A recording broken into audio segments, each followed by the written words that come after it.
baga nagaan si hiike waaqayyo baga nagaan si hiike tu guddadhu mucaa bareeddu dhugaa gooftaa gammadeera ijji hamtuun isinin argin maqaa Yesuusini mucaan alatee yookiin mucaan alattee haa guddattu namni kamillee namni suura kana argitan like godha share godha Dr. naafyad mucaa bundussee kana dhalchee jira maqaa jijjiirratee jira abbaa ebeluu jedhamee jira akkasumallee Ayyuun giiftii dureen Dr. naafyad illee haadha abaluu jedhamtee maqaa jijjiirrattee jirti jechuudha. Egaa hordoftootaa fi jaallatamtoota kabajamtoota kiyya nagaa fi araarri jaalalli waaqayyoo isiniif haa baay'atu. Baga nagaan dhuftanii anaa dhufu gara maatii kiyyatti isiniin jedha. Egaa akkuma beekamu gaafa lammiin ofii sabni ofii jabaan ofii gammachuu guddaa argatu jechuudha. Nutillee tokkoffaa oromummaatiin lammaffaa jabaa ofii hayyuu ofii beekaa ofii jabeeffachuun dirqama oromummaa keenyaati jechuudha. Yeroo kana ani dhugaa dubbachuu fi baay'ee tokko gammade jechuudha. Akka waan ofii kiyya ilmoo argadhe akka waan obboleessi kiyya ilmoo argatee tokkotti gammade jechuudha. Ilmoo jechuun eebba waaqayyooti, kennaa waaqayyooti. Gaafa immoo hayyuun ofii dachaa ta'u immoo ilmi abbaatti ba'a jechuudha. Ilmi sanyii abbaatti ba'a jechuudha. Ilmi abbaan sanyii tolaan ilmi sanyii tola jechuudha. Kanaaf iyyuu sanyii jabaarraa sanyii beekaarraa beekaatu alata jabaatu alata jechuudha. Nama sabaan nama hin qoonne nama gandaan nama hin qoonne hayyuu jabaa beekaa jabaa jechuudha. Beekaa keenya immoo unutu cimsata unutu faarfata unutu jajjabeeffata. Kanaaf jennaan beekaa keenya haala kanaan ililililil jennee jabeeffachuu qabna jechuudha. Ani gammadeen jira. Mee namoonni gammadan laayik godha. Akka gammadanii abdii guddaan qaba jechuudha.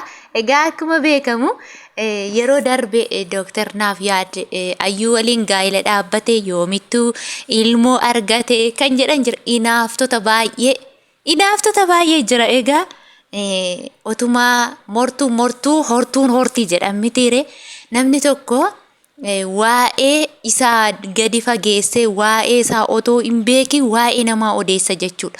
Otoo haan ufii danfuu kan namaa tochoosuu jechuudha. Egaa namni tokko gaafa gaa'ela dhaabbatu guyyaa namatti beeksise qofa guyyaa gaa'ela isaa sana yookiin immoo guyyaa inni gammachuu isaa sana namatti argisiise sana beeka. Egaa akkuma beekamu immoo teknooloojiin adda babal'atee jira jechuudha. Akka yeroo harmeen keenyaa fi abbeen keenya gaa'ela dhaabbatanii harma reefu wal arganiitti yaade namni keenya jechuudha. Xiqqeessanii yaadan jechuudha. Gaafa durii akka seenaan jedhutti harmeen keenyaaf abbeen keenya gaafuma wal gaa'ela dhaabbatan qofa wal argu jedhan. Akkanumallee gaafuma ji'a sagaliif torbee lama waan sana ilmoo argatu jedhani. Garuu Dr. naafyad guyyaa gaa'ela isaa sana as butee haa ibsatu malee guyyaa gaa'ela isaa sana nuti haa beeknu malee ji'a 5 ta'ee ji'a 6 ji'a 2 ta'ee ji'a 1 yoo ta'eeyyuu jechuudha.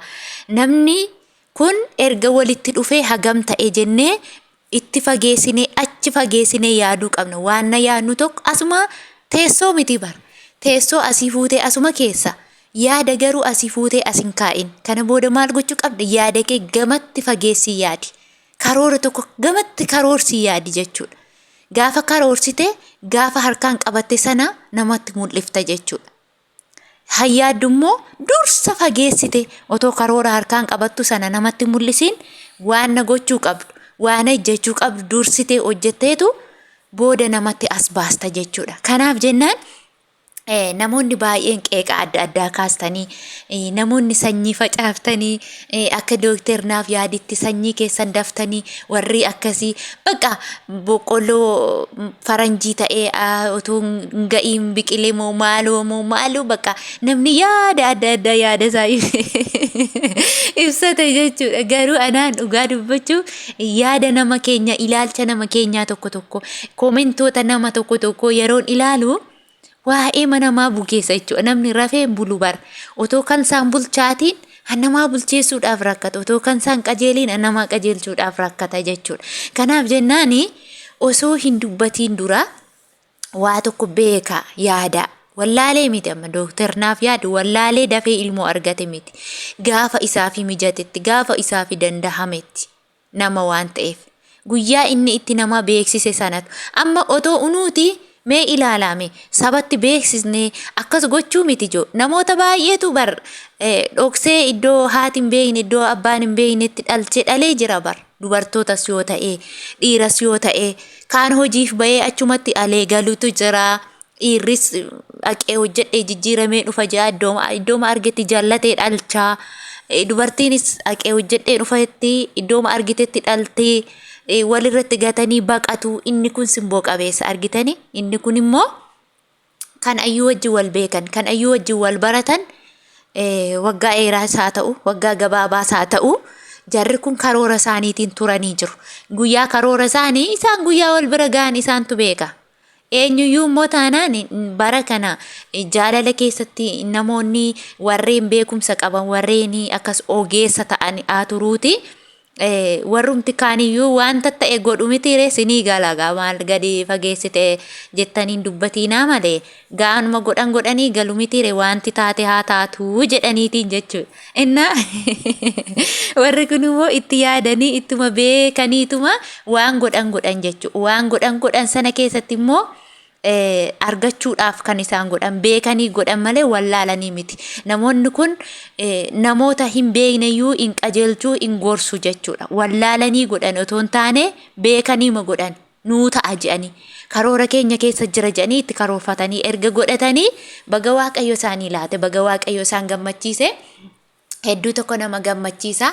Dhugaa gooftaan hedduu tokko gammadee hedduu tokko irraa jaalladhee waaqayyo baga nagaan si hiikee hundi keessan baga nagaan si hiikee jedha. Dhugaa waaqaati. Ilmoon baay'ee tokko qaaliidha bara. Ilmoon qaaliidha. Ilmoo argachuun badhaasa waaqayyooti. Kanaafiyyuu warri afaan barate, warri nama arrabsuu barate haa arrabsan. Warri nama eebbisuu baratan immoo eebbisaa baga waaqayyo isin gargaare, baga milkooftanii, baga nagaan hiikamtanii jedha.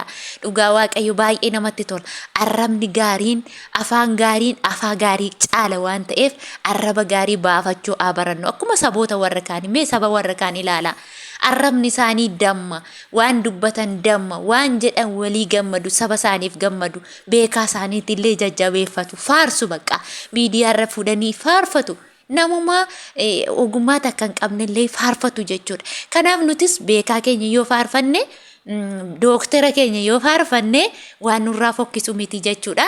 Egaa hordoftootaaf jaalatamtoota kabajamtoota maamiloota kiyya mee laayik godhaame siinillee ittiin si haa ga'u harka madaamii keessaa baasee gola madaamii keessaa baasee dhiqaa kushinaa namaa jalaa si baasee waaqayyo geessee gaa'ila keessi ga'ee ka'ee amma immoo deebisee akkati ilmoo argatte akka ayyuu kanaa baattee mucaakoo jettee akkas qaqqabdee ilaallattu si haa taasisu naa jedhame. Dhugaa rabbii hawweetiin jira ammani tokko ulfaa'uu hawwee jira, lama gaa'ila dhaabbachuu hawwee jira, sadaffaa kun akkasitti abbaa warra ija keessa ilaalu buxxus jechuu kana hawwee jira, mucaa kiyya akkana ungachuu hawwee jira waan ta'eef hundi keessa waaqayyo nagaan si galchee gaa'ila gaarii siif kenne, ilmoo abbaa manaa gaarii siif haa kennu meenaan jedha hawwii kiyyadha waan ta'eef.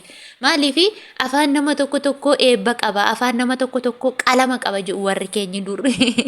Kanaaf barbaadee jira isin jaaladha, isin kabaja, nagaan naa tura, maasalaama.